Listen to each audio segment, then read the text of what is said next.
What if everything you know about awakening is backwards? What if seeking is what keeps you from it? Alan Watts flips the table. You don't awaken to become someone. You awaken to see you were never anyone at all. Feeling that resistance, that's the ego clinging to its favorite story. Ready to let go, I want you to do something radical right now. Stop trying to figure life out. Dance with it. Your mind is already scrambling to categorize this, to file it away in some neat spiritual folder. But what if understanding isn't the point? What if the very effort to grasp is what's slipping through your fingers? For the next few minutes, I'm going to share with you 7 profound insights that will completely flip your perception of reality. 7 waves in the ocean of awakening. 1. The cosmic wink. 2. The dance of opposites. 3. The dream remembering itself. 4. The actor discovering the theater. 5. Personal mythology. 6. The mirror of relationship. And 7. The one playing all roles. There's a simple practice at the end that can end decades of seeking in 30 seconds. But here's the catch. These insights only work if you stop trying to make them work. Have you ever noticed how life seems to be talking to you through coincidences? You think about someone and they call. You need guidance and a random book falls open to exactly the right page. Your rational mind dismisses these as mere chance, but what if there's something far more beautiful? Alan Watts had a way of explaining synchronicities that would make Jung himself chuckle with delight. He'd say, when you notice these magical coincidences, it's not the universe sending you messages. It's the universe winking at itself through your eyes. Feel that shift. You're not separate from the cosmic dance receiving signals from outside. You are the cosmic dance, playing peekaboo with itself. Think about the last time something perfectly timed happened in your life.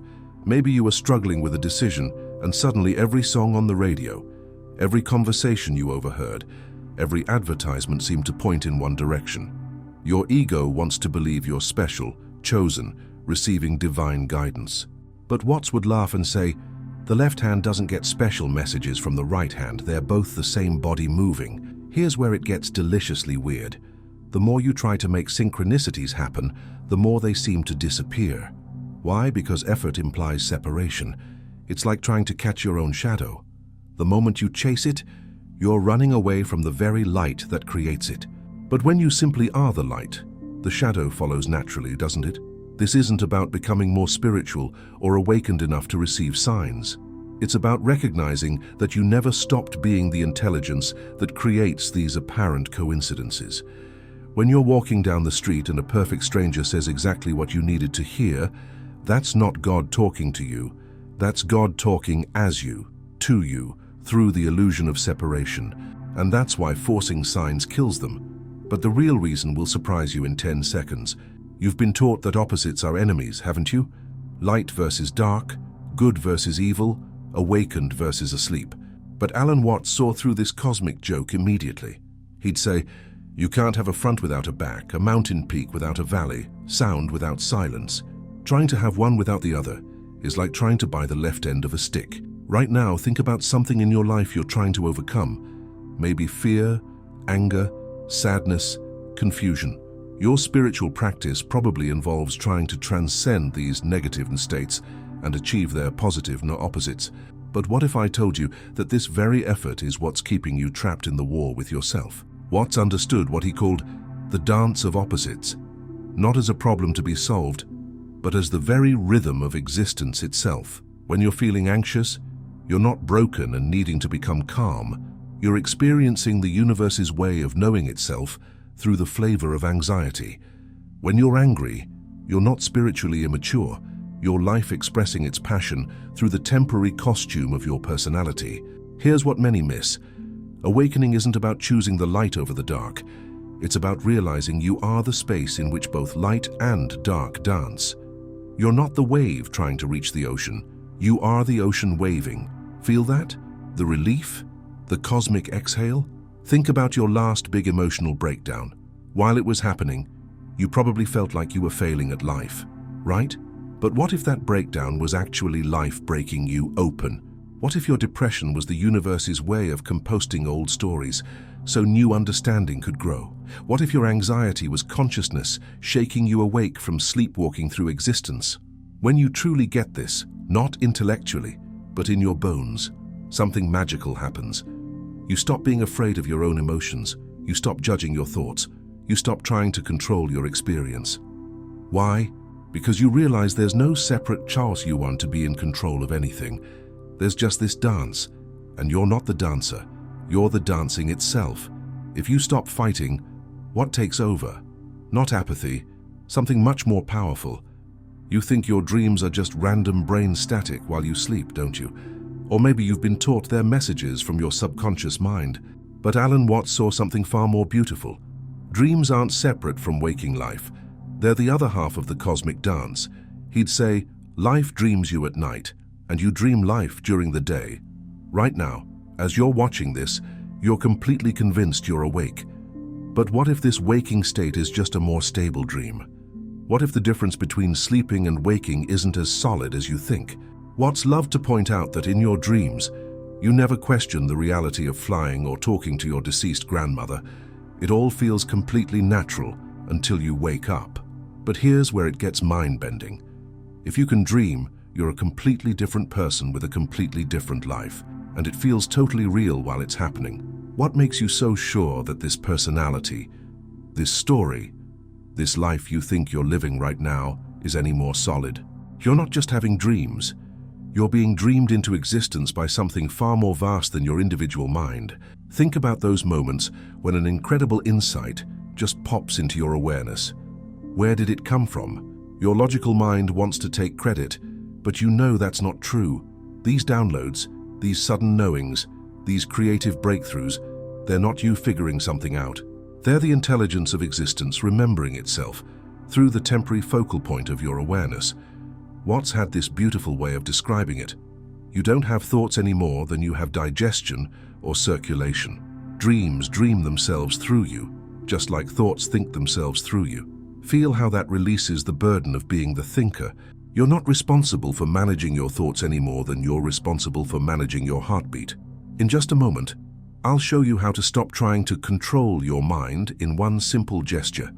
But first, if dreams and waking are the same show, who's dreaming right now? You've been living with a case of mistaken identity your entire life. You think there's a little CEO in your head running the show, making decisions, controlling your life. You call this CEO me or I, and you've been convinced it's who you really are. But Alan Watts saw through this cosmic case of mistaken identity immediately. He'd say, the ego is like an actor on stage who's forgotten they're in a play. They think they are the character, not realizing they're the entire theater, the actor, the audience, the stage, the lights, even the space in which the whole drama unfolds. Right now, can you feel that? Can you sense the vast spaciousness that's aware of your thoughts instead of being lost in them? Your ego, that chattering voice in your head that's been narrating your life story, isn't your enemy. It's not something to get rid of or transcend. It's more like a faithful employee who's been given a job that's way too big for them. You hired them to be the narrator of your experience, but somehow they got promoted to CEO and now they think they're running the whole company. Think about the last time you were completely absorbed in something. Maybe dancing, making love, creating art, or just watching a sunset. Where was your ego then? Where was that voice that's always commenting, judging, planning, worrying?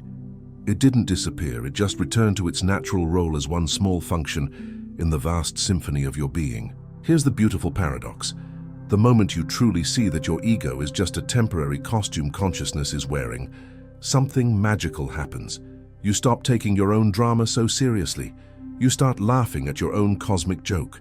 You realize you've been playing hide and seek with yourself this whole time. Even after this recognition, you still lose your car keys. You still get irritated in traffic. The difference is that now there's this background awareness that's simultaneously being the person having the experience and the space in which the experience is happening. It's like being an actor who suddenly remembers they're in a play while still performing their role perfectly. When the CEO at falls, does chaos increase? Or is there finally relief? You think your life story is personal, don't you? Your difficult childhood, your relationship patterns, your career struggles, your health challenges. You've been treating these as your individual problems to solve. But Alan Watts would gently laugh and say, my dear friend, you're not living your life. Life is living itself as you. Every drama in your personal story is actually a timeless theme being played out through the temporary costume of your personality. That overbearing parent who drives you crazy. That's not just your difficult mother. That's the archetypal energy of the overwhelming feminine principle working through a specific human form. Your pattern of attracting unavailable partners. That's the cosmic dance of union and separation playing itself out in the theater of your relationships. This isn't psychology. This is mythology in motion. You're not having personal problems. You're having the human experience. You're not broken and needing to be fixed. You're a perfect expression of the creative chaos that life uses to know itself. Every challenge, every joy, every mundane moment is the universe experiencing what it's like to be you. Think about the last time you felt really stuck in a situation. You probably spent hours analyzing it, trying to figure out what was wrong with you, what you needed to heal or change or transcend. But what if that very situation was life's way of exploring the particular flavor of stuckness through your nervous system? What if your confusion was consciousness playing at being confused? Watts had this incredible way of dissolving personal suffering by revealing its universal nature. He'd say, when you're depressed, you're not a broken individual. You're the human experience knowing itself through the state of depression. When you're in love, you're not special. Your life celebrating its own creative power through the temporary form of your heart. The failed relationship becomes a chapter in the eternal love story between consciousness and itself. The career setback becomes a scene in the hero's journey of awakening. The family drama becomes a classroom where ancient energies work out their eternal dance through temporary human forms. If your drama is living myth, how do you change the scene without attacking the character? Look around at the people in your life, your family, friends, colleagues, even strangers on the street. You've been treating them as separate individuals with their own independent consciousness, haven't you? But what if Alan Watts was right when he said, "We are not separate beings looking at each other from the outside. We are the same being looking at itself from different angles." Every person you encounter is consciousness wearing a different costume, exploring different themes, working out different aspects of the eternal play. The homeless person asking for change, the difficult co-worker, the wise teacher, the innocent child. They're all the same awareness looking at itself through different eyes. When you help someone, you're literally the universe taking care of itself. Think about someone who really pushes your buttons. Maybe someone who's arrogant, needy, or judgmental. Your ego wants to believe they're wrong and you're right, that they need to change their behavior. But Watts would whisper, what you resist in others is what you're refusing to see in yourself. They're not your enemy, they're your mirror, showing you the parts of the cosmic dance you've been trying to avoid. This doesn't mean you become passive or let people walk all over you. It means you stop trying to change others and start recognizing that your reaction to them is your invitation to discover something about yourself. That person who's always late, they're showing you how you relate to time and control. That friend who's always complaining, they're reflecting your own relationship with victimhood and responsibility. Here's where it gets beautiful.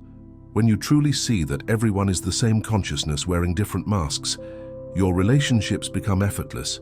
You stop trying to get something from others and start appreciating the cosmic theater they're participating in with you. Arguments become dances. Conflicts become compositions. Misunderstandings become invitations to deeper communion. And when the enemy becomes a mirror, what exactly is it asking you to see? Here's the secret that changes everything. Every person who awakens is not an individual getting enlightened. It's life itself waking up to its own nature through what appears to be an individual form. Alan Watts understood this profound truth. You are not a stranger in the universe. You are the universe expressing itself as a human for a little while. Right now, as you're listening to this, something is recognizing itself. Not you recognizing something, but recognition recognizing itself. It's like the ocean suddenly realizing it's been playing at being waves this whole time. Every wave that awakens is just the ocean remembering what it really is. This means that your spiritual journey was never about you becoming more enlightened. It was about consciousness, using the apparent individual you think you are as a way to wake up to itself. Every meditation you've done, every book you've read, every moment of clarity you've experienced, that wasn't you getting somewhere. That was life arriving at itself through the beautiful detour of your seeking. Can you feel the cosmic relief in this? You're not behind. You're not doing it wrong. You're not spiritually immature or blocked or resistant. You are the very process of awakening happening. The seeking is how consciousness explores what it's like to have forgotten itself. The finding is how it celebrates remembering. Every person you meet is consciousness wearing a different costume, exploring different themes, working out different aspects of the eternal play. When you help someone, you're literally the universe taking care of itself. When you learn from a teacher, your consciousness teaching itself through the beautiful illusion of student and master. If there are no others, what is serving, loving, teaching? Now for that practice I promised, the one that can end decades of seeking in 30 seconds. Close your eyes for a moment. Without changing anything, simply notice the sounds around you, your breathing, any thoughts arising. All waves in the ocean of awareness. Now notice the silent place where all these experiences appear. You're not the content, you're the space.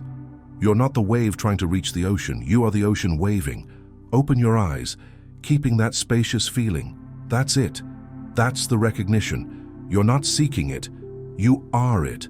If this touched something in you, continue the dance with us, subscribe. And if this video reminded you of who you really are, leave a like to remind the next person. Write in the comments, I am the ocean. Let's see how many waves recognize themselves today.